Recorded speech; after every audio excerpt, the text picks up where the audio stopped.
Hopefully everybody can find a place to sit down this morning.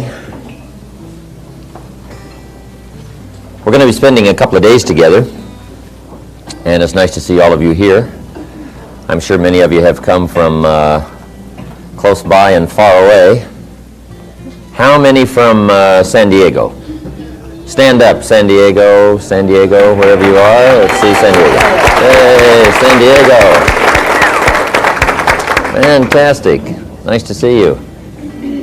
Do we have anybody here from Northern California? Up north?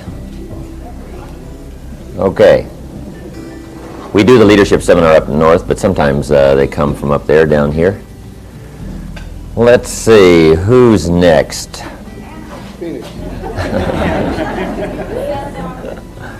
Santa Barbara, right. Ventura, Oxnard, Santa Barbara. Where are you? Stand up. Right down here. Nice to have you. Okay, who's next? Phoenix. Two for... All right. How about Los Angeles? Good old Los Angeles. Tony, how's your group?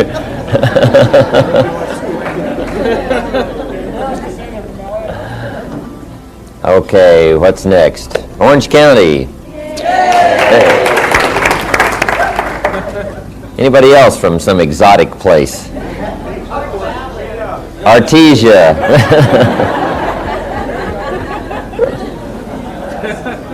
Okay. It's a pleasure to have everybody here, and we want to welcome you to the Leadership Seminar. We're going to have a good time these 2 days.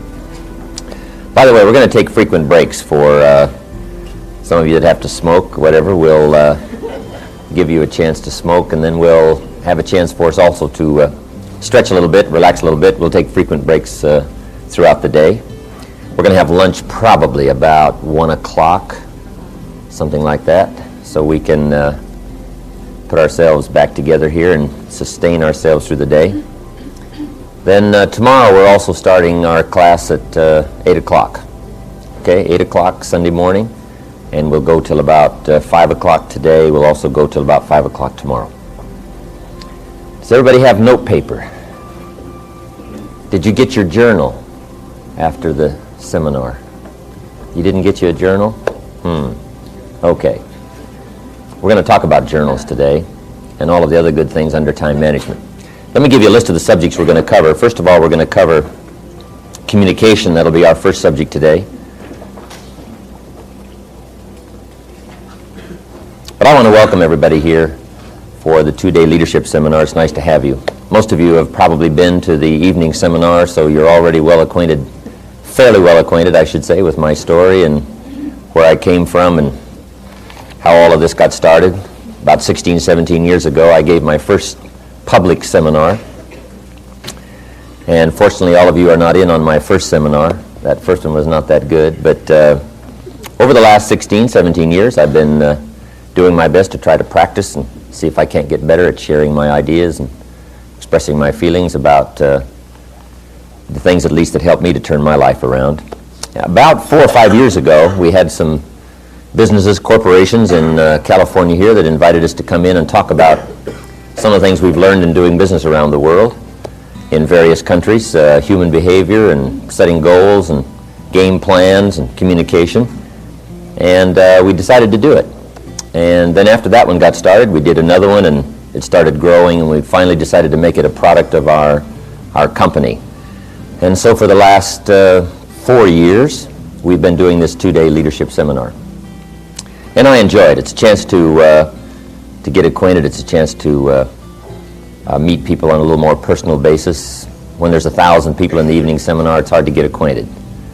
Most everybody by 11 o'clock is ready to head for home. They got the babysitters and everything, and so it's hard to get acquainted. But at least these 2 days we'll have a chance to chat. Make sure I get a chance to meet you before the 2-day session is over, and talk a little more personally.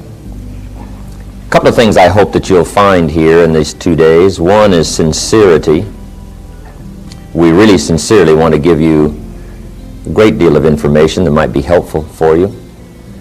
And sometimes it's a little difficult to judge sincerity at first glance, especially in a big seminar. Somebody walks on stage, conducts a seminar, and leaves, and you don't have that close an inspection as to sincerity. But at least these 2 days, you'll have a chance to sort of look us over a little more closely. And I hope that's one thing you find here, sincerity. I'd like for these 2 days to be a start of some new answers for you. 2 things we all need in order to do well. Here they are. Number 1, ideas. And ideas are not really that difficult to come by. A new idea is just as close as the next book you open. It's just as close as striding into the library, the bookstore, or attending the next class, or meeting the next person that might have some experience beyond yours, and out of conversation come some good ideas. So ideas are not that difficult to come by, but we do need ideas to change our lives. Mr. Shove taught me that there wasn't any problem I couldn't solve without a good idea. I used to think money was one of my problems, and he said, no, money's not a problem. Now, up until then, I always thought it was. He said, the only problem is the lack of an idea on how to create money, how to create wealth, how to give service, how to earn money. So it's not the lack of money that's the problem, it's the lack of an idea. So ideas can change your life. And hopefully by the time we finish these 2 days, we'll have a long list of ideas for you to take home and at least ponder and edit them and see what you can get from them. Use some of them. Try them out. But here's what else you need for success. It's called inspiration. And that's the tricky part, inspiration.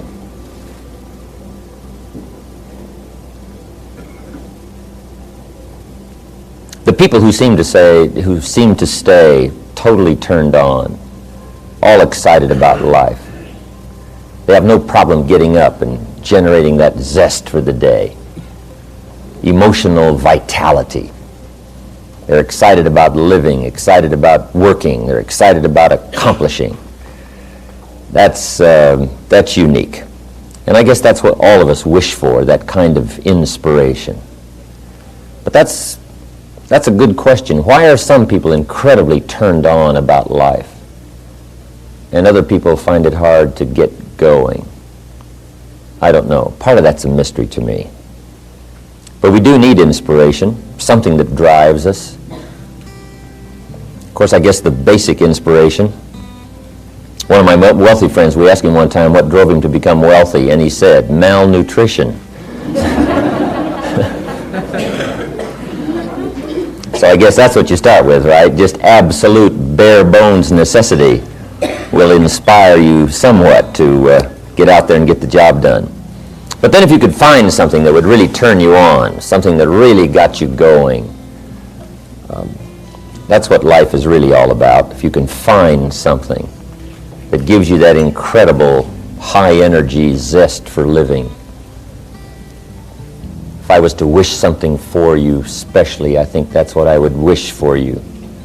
Because if you have that high emotional energy, finding the answers are not all that difficult. And who knows but what this weekend might be the beginning of some new zest and energy on your part to go for your dreams. Here's what else I hope we can create this weekend, some emotional turbulence. It's a good idea every once in a while to just stir our mental pot. Just get the ideas flowing, get the thinking flowing, get to looking and asking questions and doing some wondering. And perhaps that'll happen this weekend. Then primarily, this seminar was designed for this purpose, and I've got a phrase for you to make a part of your notes. We all need guidelines for translating response into results. Guidelines for translating response into results.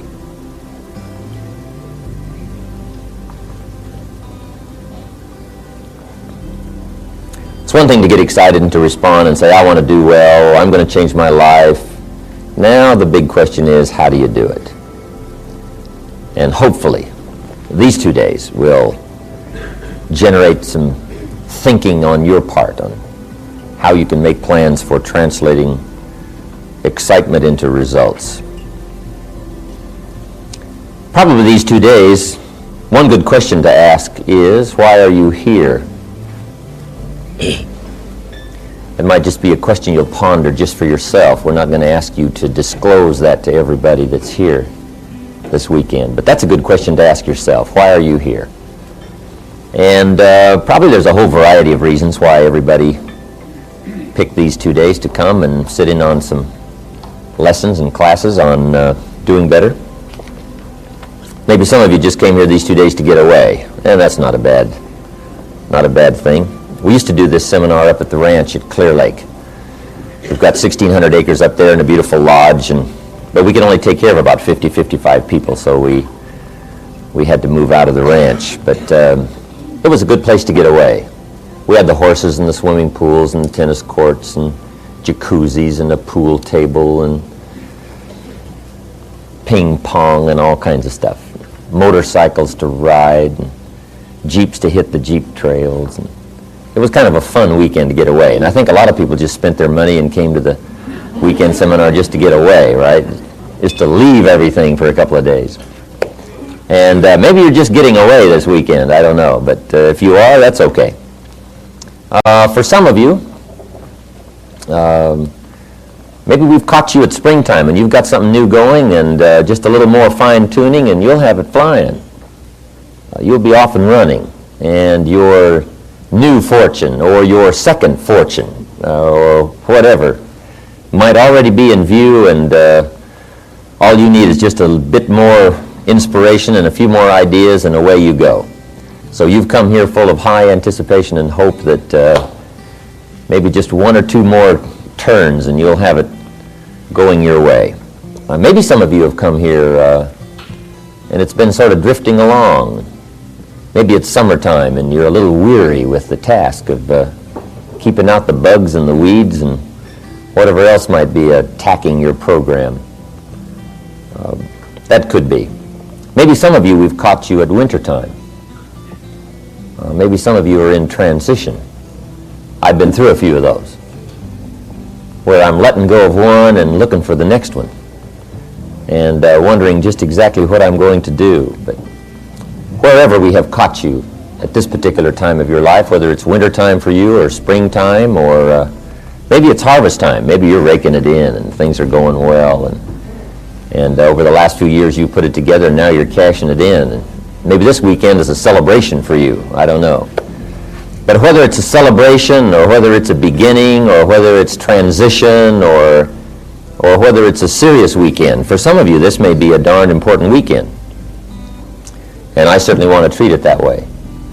Some of you may just very well have to have some unique answers, and you're pondering some things that are very important. You're at one of those major forks in the road, and whatever direction you decide to take this weekend may be one of the most important decisions you make. I understand some of those weekends. And if it's that kind of weekend for you, I want to treat it very seriously and make sure that sincerely we cover everything we can to give you the best answers, at least that we're going to have to come up with this weekend, so you'll be off to a better start come Monday. Anyway, wherever we have found you, we want to do you good these 2 days. Here's how to get the most out of the 2-day seminar, and then we'll get into our first subject, communication. First of all, I think we ought to realize where we already are. It seems like better things come to us when, first of all, we're thankful for what we have.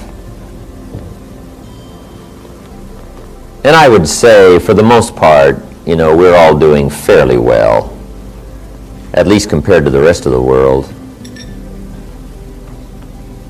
One of the weekend seminars up at the ranch, just before it started, I walked out into this parking area where we have a place up there to park all the automobiles. There were Ferraris and Continentals and Eldorados and Corvettes. I think there was one Rolls. I couldn't believe the parking lot with all these fancy cars. And I walked in to conduct the seminar. I think there was only about 35, 40 people to spend the weekend. My opening remarks were, you know, ladies and gentlemen, the rest of the world would find it rather strange that we have come up here to spend 2 days to figure out how to do better.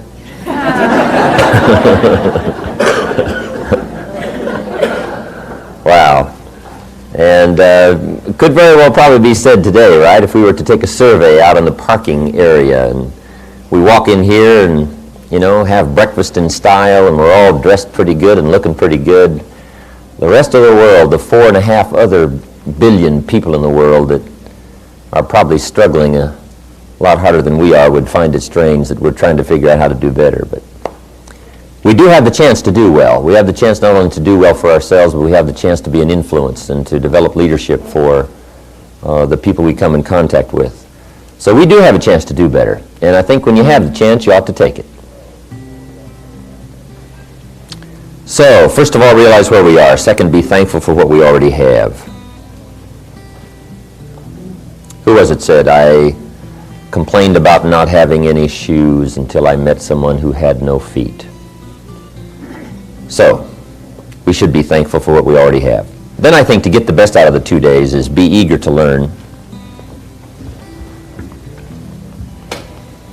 No matter how much you already know, how wealthy you are, and we're not here to compare bank accounts.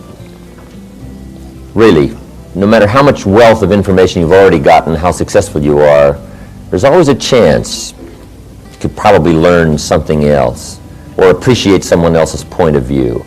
Sure enough, somebody says, did you ever look at it from over here? And you step over there and take a look at it. And sure enough, they've got a unique view of something that maybe you haven't considered it from that viewpoint before. And that's always interesting. So be eager to learn. Then I would ask you to gather up all that we're going to share with you these 2 days and argue with it later. Not that I don't mind a good debate. I like a good debate. Our problem is this weekend we just don't have time to just open this up and let everybody have a chance to talk and exchange ideas like we might do in an open workshop. Although I do like that forum. One of the ways to come up with good ideas is debate. It's one of the ways we've decided, the Founding Fathers decided was a good way to run the country, is have two-party system and let the representatives from both parties go to Congress and debate. Not bad. Somebody says, I've got a great idea that'll cure the problems of the nation. Everybody else says, wonderful, put it on the table, let's take a look at it. Right? And they start asking questions. And after a few questions, the person may very well say, I withdraw my idea, right? I just hadn't thought of those questions before, right? So it's good, debate. I like debate. In fact, I like it so well, I'm willing to take either side of the question. It doesn't really matter. But we're just going to have to go very rapidly because we've got an awful lot to share in just 2 days. We want to send you home with a whole wagon load of stuff to ponder and to edit and to go through. And then when the 2 days are finished, you know, as some of you talk among yourselves, because some of you have come here representing families or an office or a company or whatever, and you're going to have a chance to talk with each other about the ideas we're going to share here these 2 days. Then go through it and edit it and decide what you think about it, and if it makes sense, use it, try it, refine it, edit it, go through it, you know. I don't mind that at all. You don't have to buy everything any one person says. Just take in the information, digest it thoroughly, think about it sincerely, go through it meticulously, and then do whatever you wish to with it. You know, be independent. As we said in the evening seminar, don't be a follower. Be a student. Okay. Then these 2 days, one more point. Try your best to be a good listener. And sometimes it's not that easy to listen. There's all kinds of voices, right, trying to get our attention. One of the good things about going up to the ranch for this seminar was at least you had the sense of getting away from your business and getting away from the traffic. In fact, it was really a way. Most everybody got lost trying to find it, so it was a way, right? Nobody's going to drop in, and so it's off, up in the mountains, gone.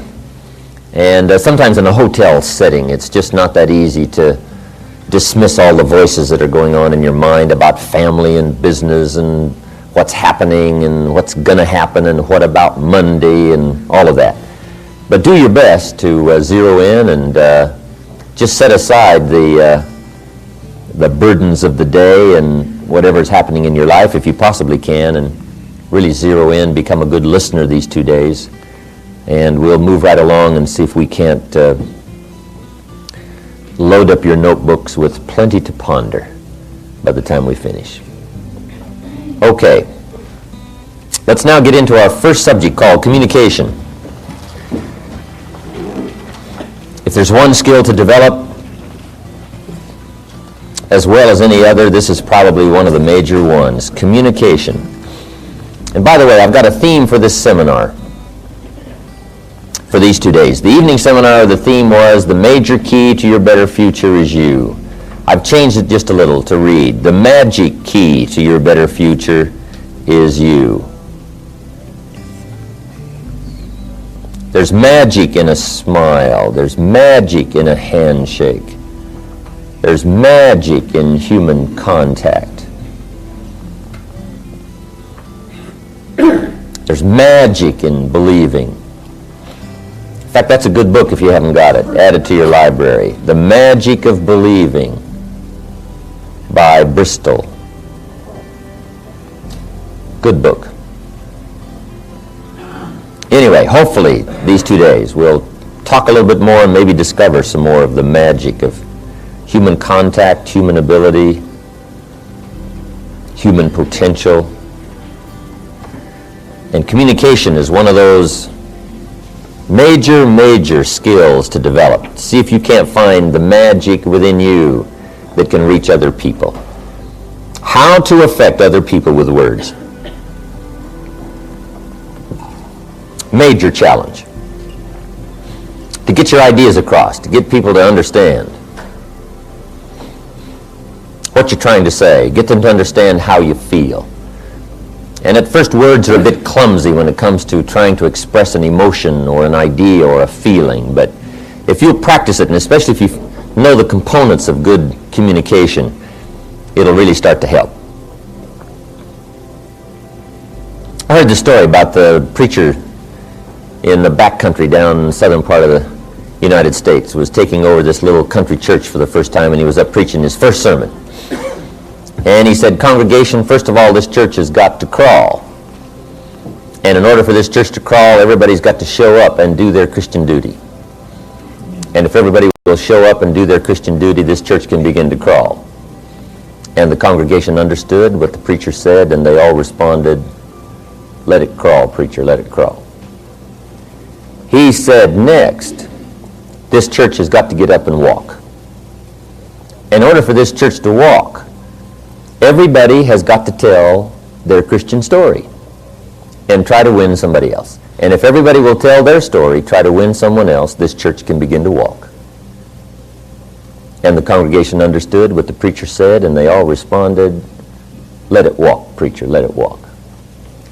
He said, next, this church has got to run.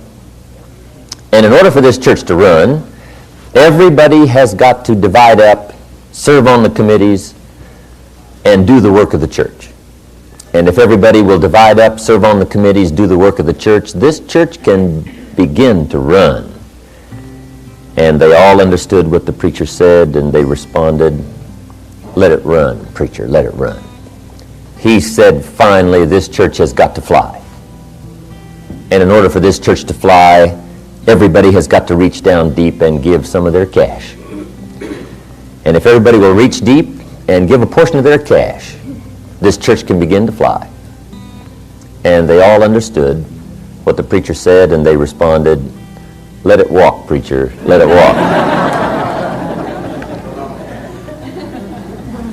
Okay, how to make it clear. First of all, we communicate for two primary reasons, and here they are. Number one, we communicate just to get along. You can't even function in the barest minimums without some kind of communication. If you want the bread, you have to learn to ask for it. The barest of communication. So that's number one. Here's number two. We communicate to accomplish some purpose. A specific purpose.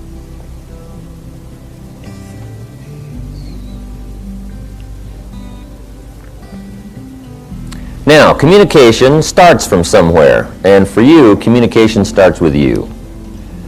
Good phrase to remember. Your world begins with you.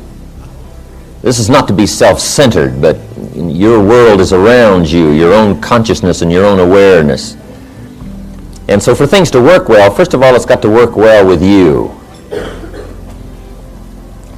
Part of my training in getting me turned around, headed in the right direction, when I first met Mr. Schoaf, the man who helped to formulate the ideas that helped to change my business and social and personal life, was for me to understand that the biggest changes that was going to have to be made in my future were going to have to be made personal.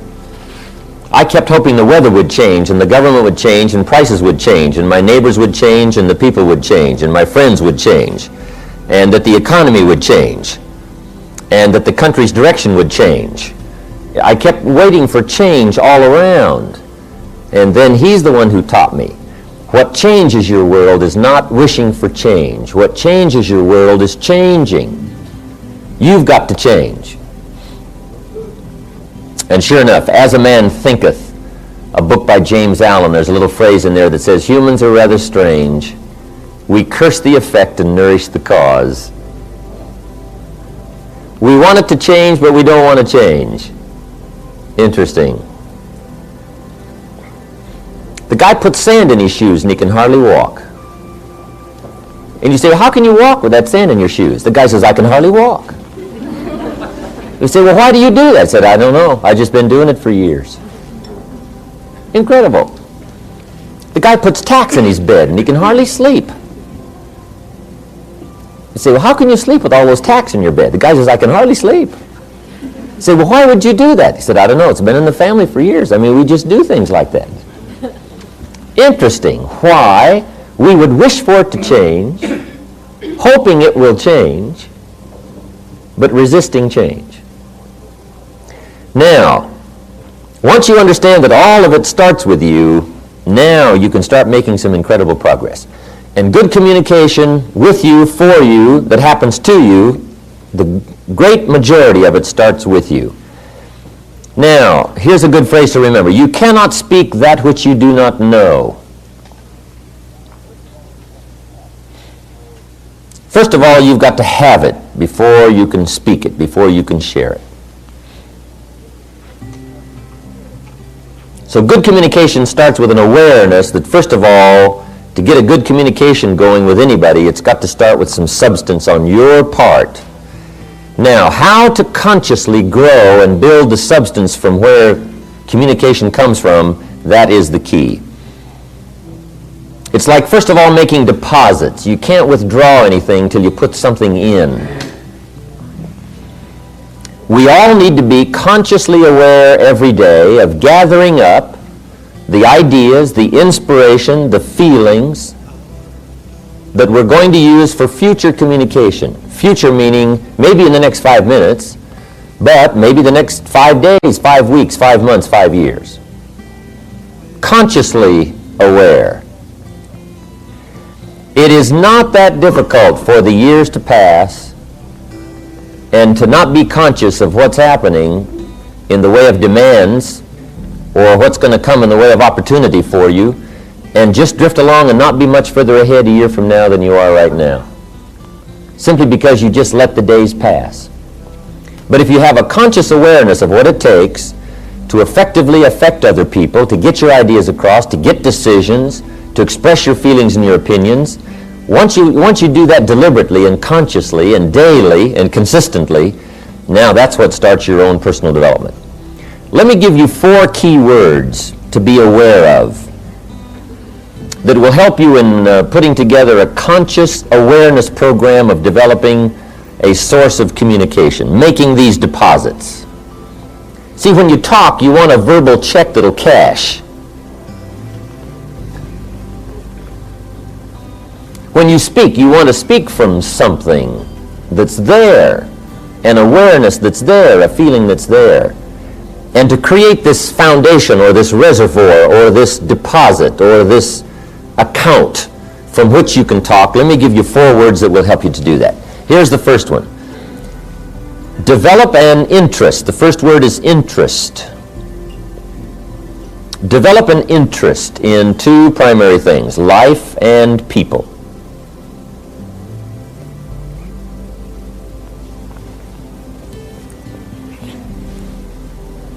If you're interested in life, see, right away, daily, weekly, monthly, you're going to be gathering up information and impressions and awareness, more so than someone who is not that interested. Most people want to make it, but they don't have that interest, that keen interest in what's going on around them. So the 2 things to be interested in is life and people. Make a study of those. Make sure you're entering something in your journal constantly about life and about people. Business life and social life, what's happening around you. It's called gathering so that you can use it for future conversations. Now you do this deliberately by using these 4 words and thinking about them. What I like to always do is develop a mental tick list, things to remember as you proceed through the day. Now at first when you develop a little mental tick list of things to remember, sometimes it's a little awkward. Right? It's like learning to play the piano. My teacher said, here's the right-hand scale. So I got those, no problem. Then my teacher says, now we're going to run the left-hand scales. I got those, no problem. Then I remember the day when she said, we're going to play both hands together. I thought, now that'll be tricky. Right? How could you do them both together? And I remember looking at one, looking at the other, but finally, right, I got to where I could play both hands together. Then I remember the day she said, now, we're going to read the music, play both hands. I thought, wow, how would you do that, right? And I'm looking at the music, looking at my hands, right? But finally I got that going. Then I remember the day she said, now, we're going to watch the audience, play the music, read the music, play both hands. I thought, now, how could you possibly do that? Right? But sure enough, I finally got to where I could watch the audience, read the music, and play both hands. Right? After a while. At first it was a little awkward, but after a while I finally got those, right, 4 things in line. So, here's what I want to give you. It's a little mental tick list to remember. And at first it may seem a little awkward to try to remember these 4 things in gathering information for future conversations, communication. But just try, and then finally it'll come naturally. So the first word is interest. Be interested enough to find ideas to put in your journal. Be interested enough to look around. Keep your eyes open. What's going on? Be alert. Don't miss anything. Okay, here's the second word for good communication. Developing this reservoir. And that is fascination. Fascination goes a little bit beyond interest. Fascination means you take a second look. Fascination means you're just not interested in just surface information. You want to know what's behind it. What does it really mean?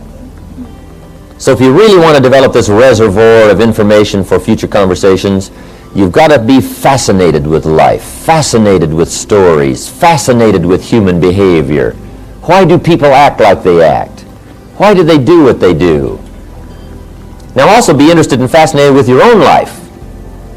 How come I act like I act? Why do I always do this? Why do I feel this way? See, that kind of fascination will start helping you to gather up the information for good communication. Fascinated. Here's the third word, and this is a good one. Sensitivity. Develop a sensitivity to life and people.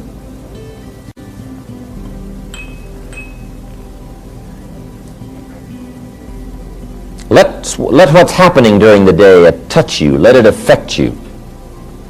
Develop a sensitivity to both tragedy and success, both the highs and the lows of life.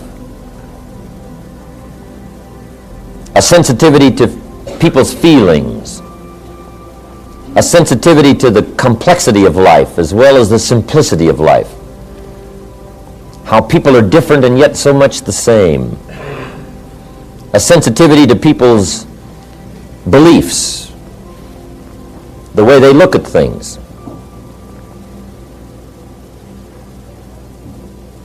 Here's a good phrase, let life touch you. Don't let it kill you, but let it touch you. Be sensitive.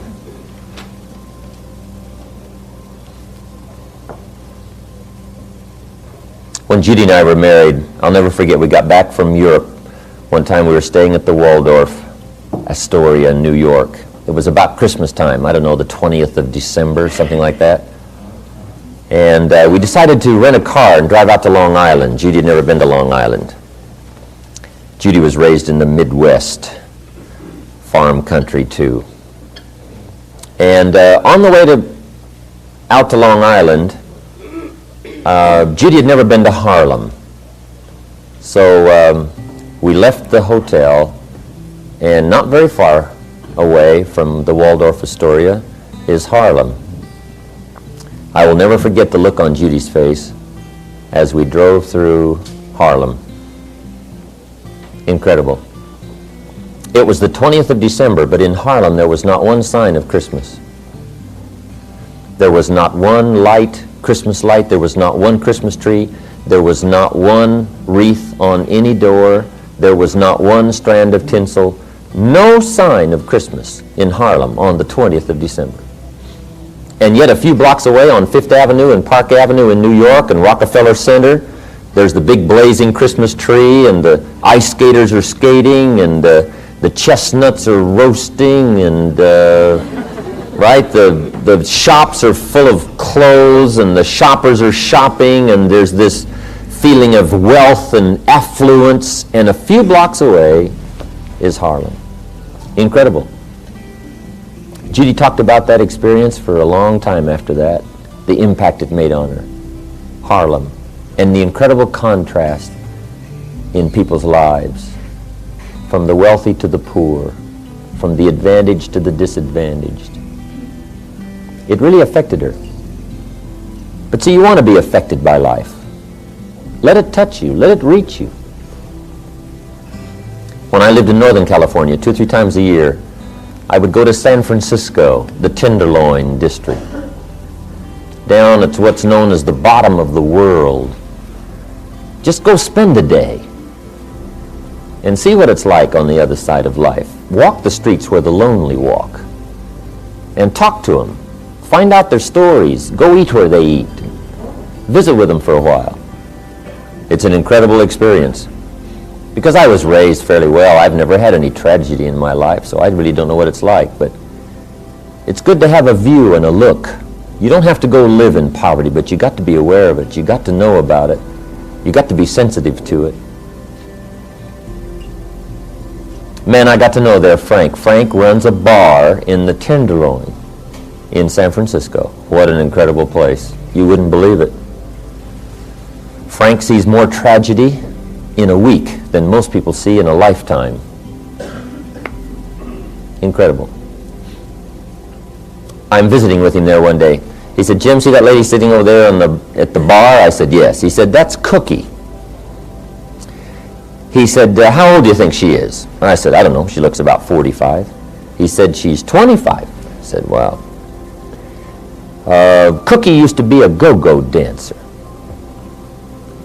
And she developed some kind of bone disease and had all these operations. And now she's got the bolts and the pins and so on trying to hold her together, and she can hardly walk. And he said, Cookie comes in here 3 or 4 times a week and sits right there. And she's also got a little boy, 5 years old. He's dying of leukemia. And said, Cookie comes here and drinks till she can't drink anymore, and usually I have to call a cab and have somebody come take her home. Cookie. The story really got to me. I used to go by after that every once in a while and put some money in an envelope and her name on it and leave it for her to come by and get. The story got me. But that's Frank, Cookie, the Tenderloin, the other side of life, where the difficulties are. We've all got to be sensitive to that. We've got to let it affect us. As you let all of life affect you, so it affects your conversation. So it affects your communication. So people have this incredible sense that there's a great deal about you and your sensitivity and your interest and your fascination with life that makes life uniquely worthwhile for you. And I'll tell you what, it'll show up in your conversation. It'll show up in your feelings. It'll show up in your ability to reach people. Sensitivity. Don't be afraid of it. Use it. Develop it. Now here's the fourth word, knowledge. Develop a working knowledge. I've added one more word there, working knowledge of life and people. A working knowledge means a systematic way of gathering up all the information that comes your way and try to put it into some workable form. That's why we suggest a journal.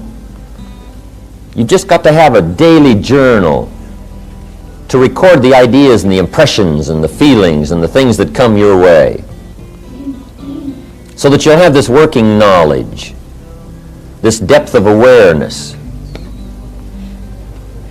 Now, if you'll work on those 4 words and be consciously aware that you're working on knowledge, sensitivity, fascination, and interest about life and people in a deliberate way, a daily way, a consistent way, so that when you get ready to talk, there'll be all this substance there waiting to back up whatever you have to say. Here's a good phrase, let what you say be the tip of the iceberg of all you know and all that you feel and all that you're aware of. Let what you say only be a small portion of all you know and feel. I'm sure we've all had experiences talking with some people, and sure enough, they said far more than they knew. Very quickly.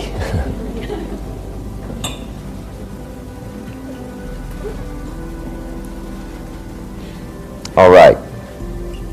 Now, let me give you 4 steps to good communication. Here are some of the components of communicating well that I think are important to keep in mind. First of all is have something good to say. And that's why we went into all these other words, developing this reservoir, this account. What that is to deliberately be gathering daily, consciously, better things to say. Have something good to say. Good communication takes conscious preparation. When you hear a story, you just say, I'm sure I can use that in years to come. That's a great story. I got to remember that. I've got to keep that. I've got to store it. I've got to put it somewhere. Right? You're alert all day long in gathering up things to have something good to say. It is said that for every hour of public presentation, you need many days of conscious preparation. And the same is true of personal conversation. What you want to make sure is that from now on you don't treat conversations casually. Because casualness brings casualties. Not only on the freeway, but in conversation. Just make sure your conversations aren't casual. Now, they don't all have to be deadly serious. But almost every conversation is important. Communicating with other people is important. Exchanging ideas is important. Getting our feelings across is important. And if you treat it casually, sure enough, you just won't be much better at it a year from now, 2 years from now than you are today. You've got to treat it important. And part of the importance of treating a conversation, communication, seriously is to have something good to say. Here's another good word, research. Make your whole life process a research in this development of the reservoir for good communication.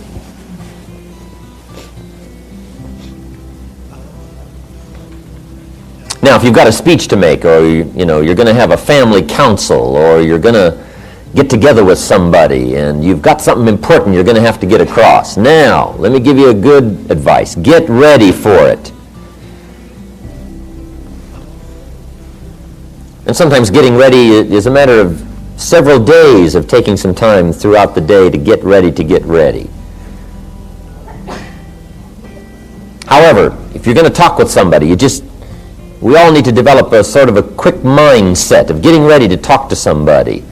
You know, putting it in gear, being conscious, being aware. That's called getting ready.